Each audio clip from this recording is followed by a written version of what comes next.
অহংকার আছে না নেই? যে যখন চেয়ারে থাকে সে তখন গিয়ারে থাকে। এই যে আমি চেয়ারে আছি, আমি কিন্তু গিয়ারে আছি। হাই সাহেব চেয়ারে আছে, উনিও এখন গিয়ারে আছে। শওকত সাহেব এখন চেয়ারে আছে, উনিও গিয়ারে আছে। মনে করছে চেয়ার থেকে আর নামা লাগবে না। অথচ আমরা যখনই চেয়ারে বসেছি, চেয়ার আমাদেরকে জানিয়েছে হামজা বেশিক্ষণ না, 1-1.5 ঘন্টা। কি কথা বলছেন? এরপরে কিছুক্ষণ পরে তাহাজ্জুদের নামাজ শুরু হবে, এরপরে ফজরের নামাজ আরো গুরুত্বপূর্ণ।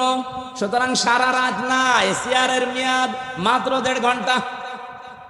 পৃথিবীর কোন চেয়ার কারোর জন্য স্থায়ী না, শুধু একটা চেয়ার।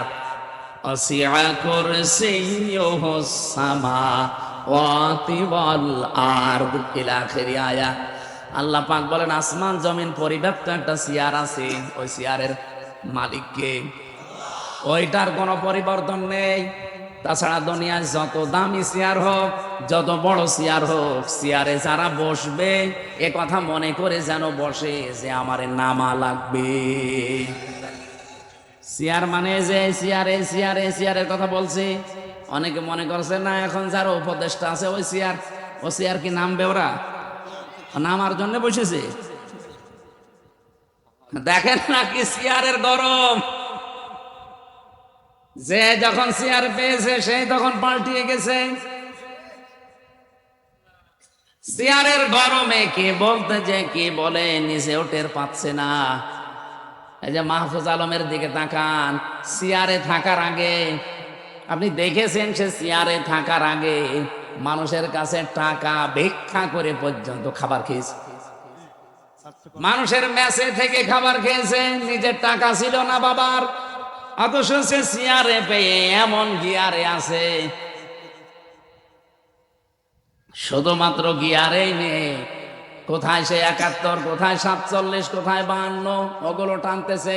কেন তুমি 24 আনতে পারো না? এক কথা বলেন না কেন? আপনি 71 7 আনতেছেন আমার সামনে, আমি 71-এর কি বুঝি? আমার এখন 33 বছর, 92 সালে আমার জন্ম। যেন নিজের জায়গা জাহান্নামে একটা স্থান তৈরি করে নিল। বলেন নাউজুবিল্লাহ। এই জন্য যার যতটুকু আছে এটা নিয়ে সন্তুষ্ট থাকেন। মানুষের তাই খাবলা মারবেন না, হামলা দেবেন না। কিয়ামতের দিনে আকৃতি জীবনেও থাকবে না, কুকুর হয়ে উঠবে। আমার ভাইরা, আমি আর নিচে নামলাম না। যে কথা তুলেছিলাম, কিয়ামতের দিন যদি আপনি আল্লাহর সামনে দাঁড়ান আর নবী যদি আপনার পক্ষে কিছু বলে, তা আপনার কিন্তু যোগ্যতা থাকা লাগবে। এমনকি শুধু প্র্যাকটিক্যাল লাইফের ওপরে না, ওয়া রাদিয়াল্লাহু কাওলা, আপনি যে কথাবার্তারা বলেন ওই কথার উপরও রাজি থাকা লাগবে। কার? আরো জনে বলেন। এই জন্য এমন জীবন তৈরি করা দরকার যেন কোরআন আমার পক্ষে সাক্ষী দেয়। আল কোরআনু হুজ্জাতুল লাকা ওয়া আলাইকা। কোরআন কিয়ামতে হয়তো কারো পক্ষে সাক্ষী দেবে অথবা বিপক্ষে সাক্ষী দেবে। আজকের ময়দানে আমরা এসেছি এমন কিছু কথা বলতে চাই, শুনতে চাই, মানতে চাই যেন কোরআন আমার পক্ষে সাক্ষী দেয়। বলেন আমিন। যারা আজকের এই ময়দান তৈরি করেছে, যেহেতু শুধুমাত্র মুসলমানদের জন্য আপনারা সাজাননি, এই বালিয়াকান্দি নাম শুনে বোঝা যাচ্ছে এলাকায় অমুসলিমরা আছে, আছে না? সুতরাং অন্য ধর্মেরও যারা আছেন ওয়েলকাম জানাচ্ছি, আসেন, কোরআনের কাছে আসেন। এটা শুধু আমাদের না, হাদা বায়ানুল লিন্নাস, মানুষ পদবাচ্যে যারা বিবেচিত সবার জন্য আল্লাহ কোরআন দিয়েছে। সেদিন যশোরে কলেজের এক অধ্যাপককে বলেছিলাম যে স্যার, আপনি তো বিসিএস ক্যাডার, সুনীল দত্ত, আপনি তো হিন্দু মানুষ, আপনাকে আমি মুসলমান হতে জোর করি না, কিন্তু আপনাকে আমি আহ্বান জানাই আমার ধর্মীয় গ্রন্থ কোরআন শরীফ একটু বুঝে বুঝে পড়বেন। আপনি বাংলায় পড়েন, ইংরেজিতে পড়েন, যে ভাষা আপনার ভালো লাগে পড়েন, কিন্তু একটু বুঝে পড়বেন। দেখে 3 মাস পরে আল্লাহরে বান্দা মুসলমান হয়ে গেছে। এই জন্য কোরআন শরীফ কি শুধু আজকে এলাকার মুসলমানদের জন্য আয়োজন? সবার জন্য আসেন। আশা করছি মন যদি আপনার থাকে আল্লাহ আপনাকে হেদায়েত দিয়ে দেবে। তো মন থাকা লাগবে, মন না থাকলে হামজা না, হামজার বাপ এসে ওয়াজ করলো আপনার কিছুই হবে না। গিরিশচন্দ্র সেন, নরসিংদী বাড়ি, শিবপুরে, এই লোকটা কোরআন শরীফ এত বেশি পড়েছিল, এত বেশি লিখেছিল, এত বেশি বুঝেছিল, তার জীবনী পড়েন, সে তাফসীর পর্যন্ত লিখেছে, শুধু বঙ্গ অনুবাদ না। আমি মালয়েশিয়া বিশ্ববিদ্যালয়ে কয়েকদিন আগে গিয়েছিলাম। এই গিরিশচন্দ্র সেনের তাফসীরটা ওই দেশে ইংরেজিতে করা আছে। যে লোকটা তাফসীর লিখেছে, আপনি চিন্তা করেন, আলেমদের বলেন এক একটা শব্দের একাধিক অর্থ জানা লাগবে, শব্দ ভাঙার যোগ্যতা থাকা লাগবে। উসুলে তাফসীরের মূল নীতি প্রায় 13টা থেকে 15টা। এই 15টা মূল নীতি তার জানা লাগবে, না তো তাফসীর করতে পারবেন না। একটা শব্দের যদি একটা অর্থ জেনে তাফসীর করতে যান, ভুল করে ফেলবেন। একাধিক অর্থ আপনার আয়ত্তে থাকা লাগবে। যে এই শব্দটা যেখানে অ্যাপ্রোপ্রিয়েট হয়, যেখানে খাটে, যে জায়গায় সেট হয়, ওই জায়গায় স্থান কাল পাত্র ভেদে আপনাকে সেট করা লাগবে। এই যে দরবা মানে মারা, দরবা মানে বলেন বলেন, দরবা মানে সফর করা, দরবা মানে দৃষ্টান্ত দেওয়া। 33টা অর্থ আছে এই শব্দটা। এখন আপনি যদি শুধুমাত্র দরবা মানে মারা জানেন, আপনি মারা অর্থ লিখে দিলেন, ওখানে হবে দৃষ্টান্ত দেওয়া, আকাশ পাতাল হয়ে যাবে অর্থ। কথা বলেন না কেন? এমনকি শব্দটা উচ্চারণ করার সময়ও যদি আপনার সঠিক উচ্চারণ না হয়, তাহলে অর্থ আকাশ পাতাল হয়ে যায়। ইযা জাআ নাসরুল্লাহি ওয়াল ফাত, যখন আল্লাহর সাহায্য আসবে আপনি তখন বিজয় দেখতে পাবেন। কিন্তু এখন যদি আপনি নুন সাদ র নাসরকে নাসারা বলেন, নুন সিন র, ইযা জাআ নাসরুল্লাহি ওয়াল ফাত, যখন আসবে ঈগল পাখি তখন আপনি বিজয় পাবেন। কোথায় নুন সাদ র নাসর মানে সাহায্য, আর নুন সিন র নাসর মানে ঈগল পাখি। আকাশ পাতাল পাল্টিয়ে যায়। শুধু অক্ষর পাল্টিয়ে গেলে যদি এত পরিবর্তন হয়, তাহলে কোন শব্দের অর্থ যদি আপনি পাল্টিয়ে ফেলেন, কি হতে পারে আপনার বলেন? অথচ এই হিন্দু বেটা পড়া কোরআন শরীফের কত বার পড়তে পারে আপনি বলেন? এখানে আব্দুল হাই সাহেব সহ যত আলেম আছে, আমি অন্তত গ্যারান্টি দিতে পারি একজন আলেম ও হাত তুলে বলতে পারবে না যে পড়া কোরআন শরীফের প্রতিটি শব্দের অর্থ আমার জানা আছে। পারবে না। আমি পড়েছিলাম পুরাটা, কিন্তু আমার মনে নেই, আমার আবার স্টাডি করা লাগবে, দেখা লাগবে। আপনি বলেন সেই ছোটবেলা থেকে এর সাথে আমি লেগে আছি, তারপরও এখন পুরাটা আমি এই 33 বছর পর্যন্ত আয়ত্ত করতে পারি নাই।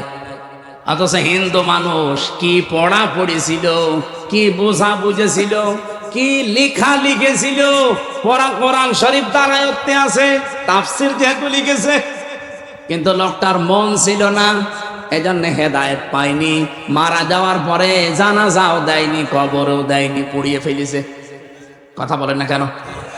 আজকের এই ময়দানে যদি আপনার মন না থাকেন, আপনি যে ধর্মের লোকই হন, মানুষ তো আপনি, মন যদি আপনার না থাকে, একদিনের ওয়াজে তাফসিরে না, কিয়ামত পর্যন্ত গ্রামে যদি তাফসির হয়েও যায়, আপনার কিছুই হবে না ওই গিরিশচন্দ্র সেনের মতো।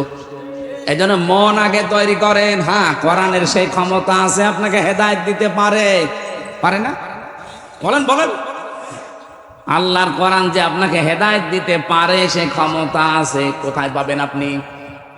যালিকা কিতাবুল লা রাইবা ফীহ। এই যে কিতাবের আগে আলিফ লাম দিয়ে নির্দিষ্ট করে দেওয়া, এখানে বোঝাতে চেয়েছে এই আলিফ লাম দিয়ে পৃথিবীতে একটাই মাত্র কিতাব, যার ভেতরে ভুল নেই, সন্দেহ নেই, এবং হেদায়েত দেওয়ার একচ্ছত্র মালিকানা কোরআনকে আল্লাহ দিয়েছে। কোরআন পারে আপনাকে হেদায়েত দিতে, কিন্তু দেবে না। এই যে সূর্যটার কাজ হচ্ছে আলো দেওয়া, সূর্যের আলো দুনিয়ায় সবাই পায় না? পায় না। অন্ধ আলো পাবে। এখন দোষ কি সূর্যের না ওর চোখের? আরো জোরে বলেন। পৃথিবীতে একটা খাবার আছে, যে খাবারকে তরল, তারপরও সেটাকে ড্রিঙ্ক বলা হয় না। Milk is an ideal drink, বলে না আইডিয়াল ফুড। আইডিয়াল ফুড আপনি ড্রিঙ্ক বললে অর্থ মেলাতে পারবেন না, যদিও এটা তরল। যতক্ষণ পর্যন্ত দুধ ঘি না হবে, মাখন না হবে, যতক্ষণ ওটা জমাট না বাঁধবে, দই না হবে, ততক্ষণ তো ওরে তরল থাকলে তো ড্রিঙ্ক বলা যায়। তো বিজ্ঞান 12,500 খাবারের উপরে গবেষণা চালিয়েছে, এই একমাত্র দুধকে তারা জানিয়েছে এটা হচ্ছে আদর্শ খাবার, আদর্শ পানি না। ওনারা ব্যাখ্যা দিয়েছেন কেন জানেন? তাম পৃথিবীতে যত খাবার আছে, আপনার যদি ক্ষুধা লাগে খাবার খাবেন, ক্ষুধা মিটে যাবে, কিন্তু পিপাসা মিটবে না। একমাত্র যদি আপনি পানি পান করেন পিপাসা মিটে যাবে, কিন্তু ক্ষুধা মিটবে না। ক্ষুধার জন্য খাবার মাস্ট বি লাগবে। পানির কাজ পানি করবে, খাবারের কাজ খাবার। একটাই মাত্র খাবার দুনিয়াতে আল্লাহ পাঠিয়েছে, যেটা খেলে ক্ষুধাও মিটে যায়, পিপাসাও মিটে যায়, তার নাম দুধ।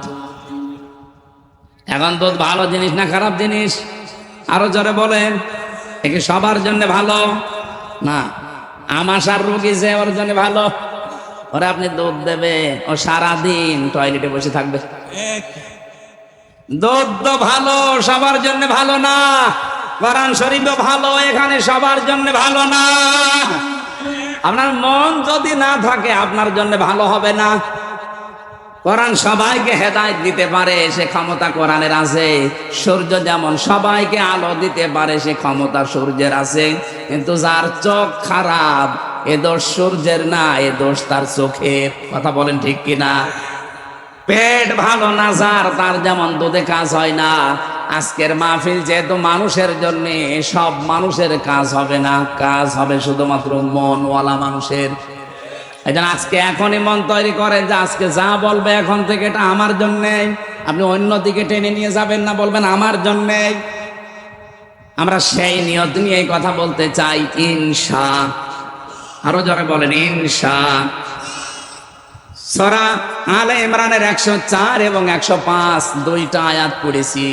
আমার এই মাথার ভেতরে এই দুইটা আয়াত সম্পর্কে যত কথা আছে, আমার তো মনে হয় যদি কিয়ামত পর্যন্ত আল্লাহ হায়াত আমাকে দেয়, কিয়ামত এসে যাবে, আয়াতের কথা শেষ হবে না। এত কথা আয়াতের ভেতর থেকে আমি নিজে নিজে বের করেছি, কোরআন থেকে, তাফসির থেকে, একেবারে অথেন্টিক ভাবে আপনাকে আমি জানাচ্ছি। মন দিয়ে কান খাড়া করে শুনবেন। আগে জবান ছেড়ে দিয়ে কোরআনের আয়াতটা একটু পড়েন। আউযু বিল্লাহি মিনাশ শাইতানির রাজিম। বিসমিল্লাহির রহমানির রহিম। ওয়ালতাকুম মিনকুম উম্মাতুন ইয়াদউনা ইলাল খায়র ওয়া ইয়া'মুরুনা বিল মা'রুফি ওয়া ইয়ানহাউনা 'আনিল মুনকার ওয়া উলাইকা হুমুল মুফলিহুন। খুব ভালো করে শুনবেন। এখন 10 মিনিট শোনেন, এই 10 মিনিটই কাজ হবে। কোন সূরা জানো? আলে ইমরান। বলেন বলেন। এই এখানে নড়াচড়া করে দেবেন। 104 নাম্বার আয়াত, 200টা আয়াত আছে, 20টা রুকু আছে, মাত্র একটা আয়াত আমরা পড়লাম। আল্লাহ তাআলা গ্যারান্টি দিচ্ছেন, নরমালে বলতে পারতেন, গ্যারান্টি দিয়েছেন ওয়াল তাকুম মিনকুম উম্মাতুন, অবশ্যই তোমাদের মধ্যে একটা দল থাকতেই হবে। এই যারা আজ বলেন যে আমি নামাজ পড়ি, রোজা রাখি, হজ করে এসেছি, আমার বউ পর্দায় থাকে, ওসব দলদারির ভেতরে আমি নেই, ও ঝামেলায় আমি যাবো কেন? আমি কি নামাজ পড়ি না? আল্লাহ বলেন অবশ্যই তোমাদের ভেতরে একটা দল থাকতেই হবে। এই জন্য আল্লাহ উম্মতের আগে আলিফ লাম দেয়নি, উম্মাতুন মানে একটা দল, আর আলিফ লাম দিলে দলটি হতো। যেহেতু উম্মাতুন দিয়েছেন, একটা দল থাকতেই হবে বাংলাদেশে। আমরা যারা নবীর উম্মত দাবি করি, তাদের ভেতরে কি করবে তারা? ইয়াদউনা ইলাল খায়র, তারা ভালো কাজে মানুষকে ডাকবে, কল্যাণের দিকে। এখন ভালো কাজ, কল্যাণের কাজ কোনটা? তাম দুনিয়ায় যত ভালো কাজ আছে এটা বলবে আমির হামজা না আল্লাহ? বলেন না কেন? আরো জোরে বলেন। আল্লাহ যদি বলে যে এটা ভালো কাজ, আমি যদি কোরআন থেকে বের করতে পারি, আপনি মানবেন তো? কারা কারা মানবেন হাত তোলেন তো। আন্দাজ হাত তুলবেন না, এখানে ঝামেলা আছে। দেখেন তো হাত তোলেনি কে, দেখেন দেখেন। ওই যে এক লোক হাত না তুলে বসে আছে, আমি জানিও মানবেন। তোলেন, হ্যাঁ তোলেন। সবুজ জামা তোলেন। আমার শওকত ভাই তুলেছে হাত তুলে আবার নামিয়ে ফেলিস। ঠিক আছে, অসুবিধা, আলহামদুলিল্লাহ।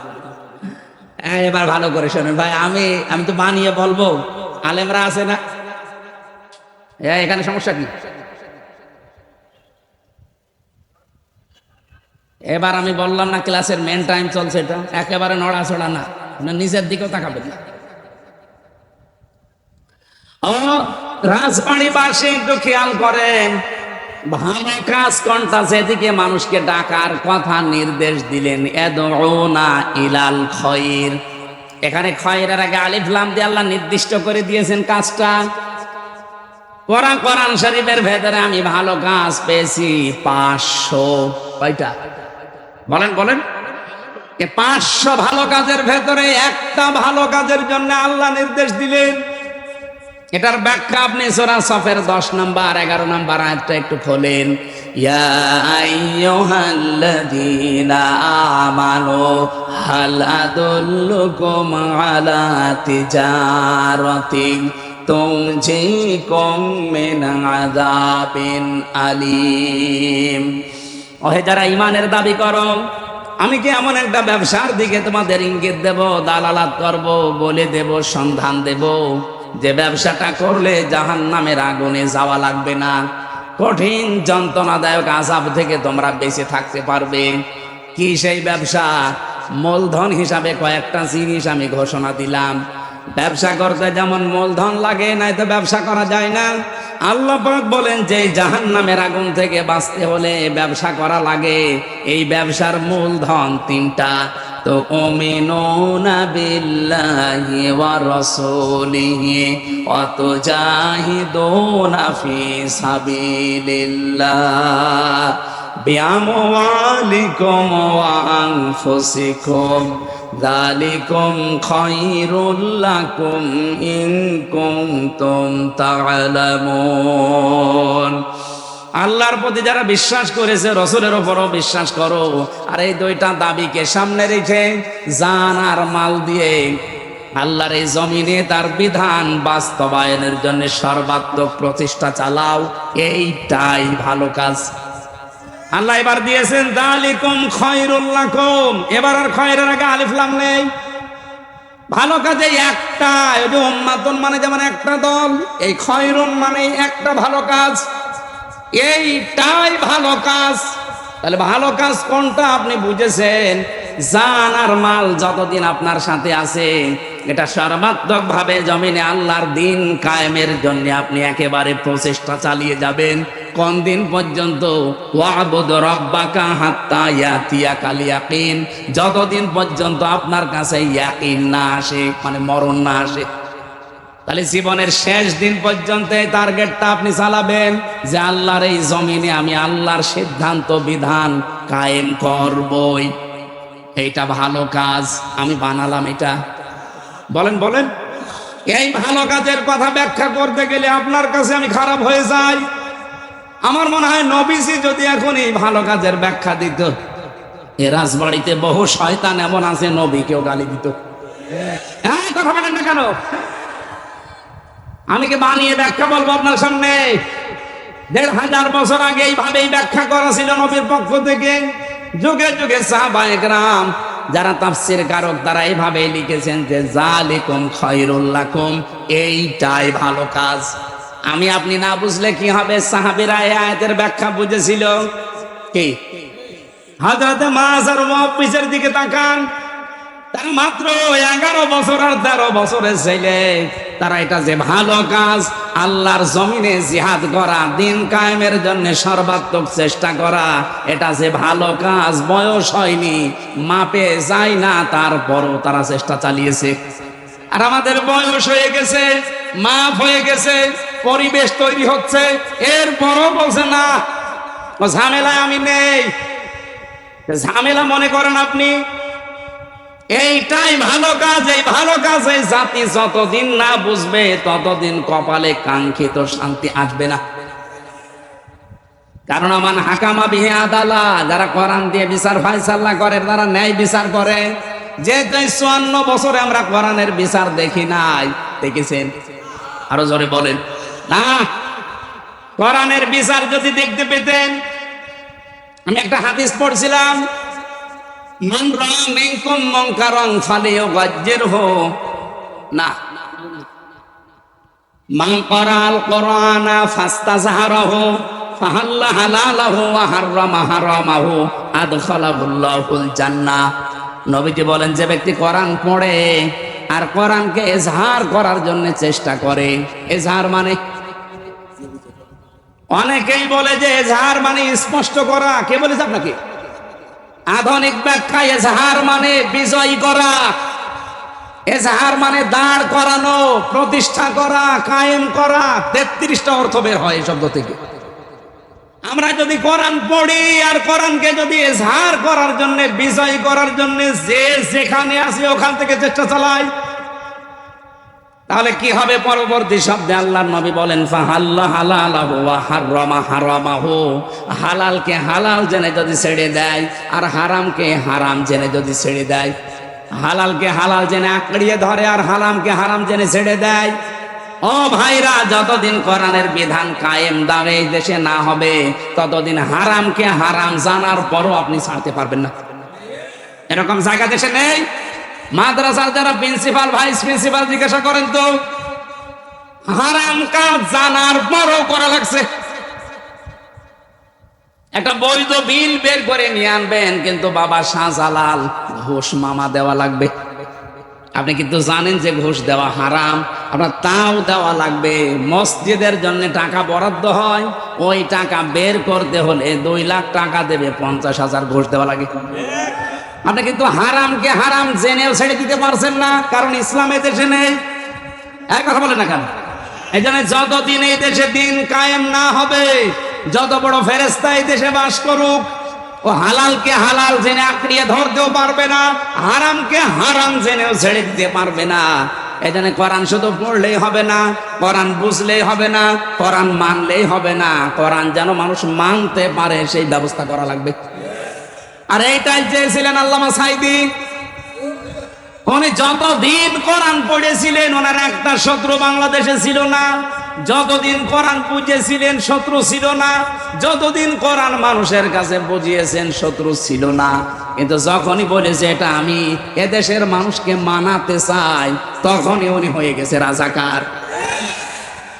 বলেন, এর আগে কথা বোঝা লাগতো ভাই।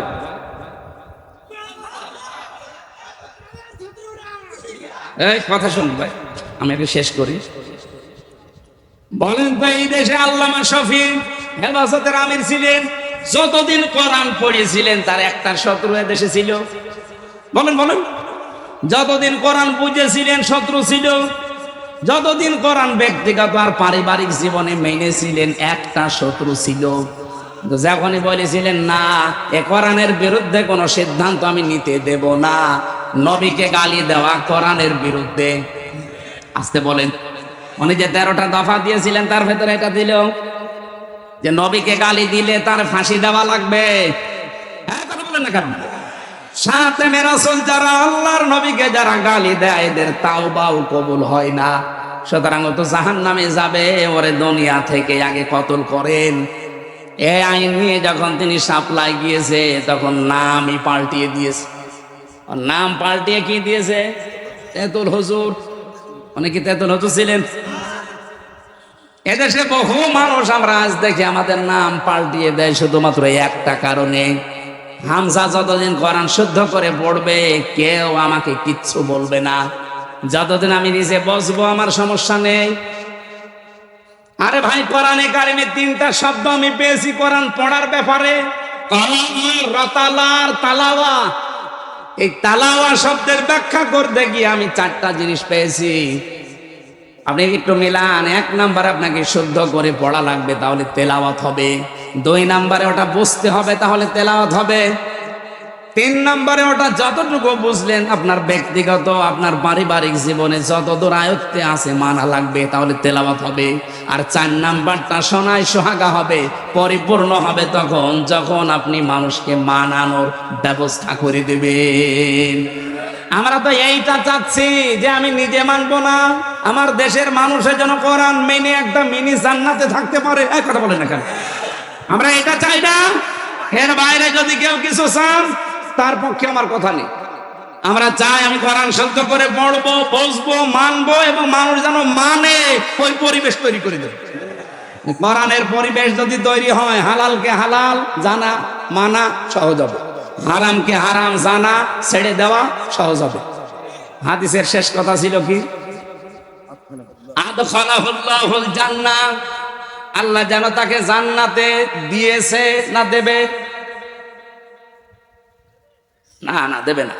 আদখালা মাঝে সিগা, এটা পাস্ট অতীতের শব্দ। নবীজি বলতে চেয়েছেন সত্যিই যদি কোরআন বিষয় হয়ে যায় আর হালালকে হালাল জেনে যদি আঁকড়িয়ে ধরতে পারো, হারামকে হারাম জেনে যদি ছেড়ে দিতে পারো, আমি নবী গ্যারান্টি দিলাম সমাজটা দেশটা এমন হবে যেন মনে হয় জান্নাতে আসো। আমরা সেটা চাই না। এটা চাইতে গেলে আপনার কাছে রাজনীতি মনে হয়, আপনার কাছে ধর্ম ব্যবসা মনে হয়। আমার যদি ধর্ম ব্যবসা হয় তা আপনারটা কি? আপনি তো বাটপার। বলেন, আল্লাহ বলছেন অবশ্যই একটা দল থাকতেই হবে যারা এই কল্যাণের দিকে ডাকবে। এটাই আসল কল্যাণ। এই কল্যাণটা আমরা আজও এই দেশে পাইনি, পেয়েছি। এই কল্যাণটাকে ফেরেশতারা করে দিয়ে যাবে, আমাদের কিছু করা লাগবে না। এই কল্যাণ যদি আসে, এই দলের আরো কয়েকটা কাজ আমার আল্লাহ দিয়েছেন। ওয়ায়ামুরুনা বিল মারুফি ওয়া ইয়ানহাউনা আনিল মুনকার। রব্বুল আলামিন বলেন তারা ভালো কাজে আদেশ দেবে। শব্দের দিকে খেয়াল করে, বাংলাদেশে ভালো কাজের আদেশ আছে না অনুরোধ আছে? হ্যাঁ, অনুরোধ। এদেশে ভালো কাজের আদেশ নেই, অনুরোধ আছে। কারণ আদেশ দিতে হলে চেয়ারে থাকা লাগে। আপনি কোন চেয়ারে আছে বলেন? আপনি যে আদেশ দেবেন আপনার পেছনে কোনো ব্যাকআপ আছে? কিছুদিন আগে আমি যে জেলখানায় গেলাম 3 বছর আগে 20 সালে, ওই সময় আমার গ্রামে একজন জেনা করেছিল। নারী পুরুষ দুইজনে বিবাহিত, ধরা পড়ে গেছে, সাক্ষী প্রমাণও আছে। আমার কাছে গ্রামের লোকজন বসে হুজুর ফতোয়া দেন, কি করব? ফতোয়া দিলাম যে কোরআনে বর্ণিত বিবাহিত হয়ে গেলে তাদের পাথর মেরে মেরে ফেলা লাগবে, সঙ্গে স্যার বলে যারে। আর যদি অবিবাহিত হয় তাহলে 80টা বেত মারা লাগবে। এটা আমি বানালাম। বলেন বলেন, সূরা নূরের ভেতরে আছে। এখন এই বিধান পর্যন্ত শেষ। এটা যদি গ্রামবাসীকে নিয়ে আমি কার্যকর করতাম যে এটা শুরু করেন, আমার মনে হয় ওই মহিলাকে সঙ্গে স্যার করার আগে আমারে করতে, যে এদিকে আসেন আপনাকে সঙ্গে সার করি, পুলিশ তার পরের দিনে আমারে ধরে জেলে দেওয়া না পুরো সঙ্গে সার করে দিত। আমারে বলতো হুজুর এই দেশে আপনি ফতোয়া দেবেন দেন, কিন্তু কার্যকর করলেন কেন? এদেশে কি কোরআনের বিধান আছে আপনি কার্যকর করতে গেলেন? আপনি যে ভালো কাজে আদেশ দেবেন, দেবেন কি করে? আদেশের জায়গায় থাকা লাগবে না। আপনি যা করছেন এটা আদেশ না, এটা অনুরোধ। চলো ভাই সলিমউদ্দিন নামাজ পড়তে যাই। আল্লাহর বিধান কিরকম তেলানো জিনিস নাকি? আল্লাহর বিধান হচ্ছে ডু ইট, এটা কর। আল্লাহ মালিক, আপনি গোলাম। মালিকের সামনে গোলাম কি করে থাকে আপনি দেখেন না?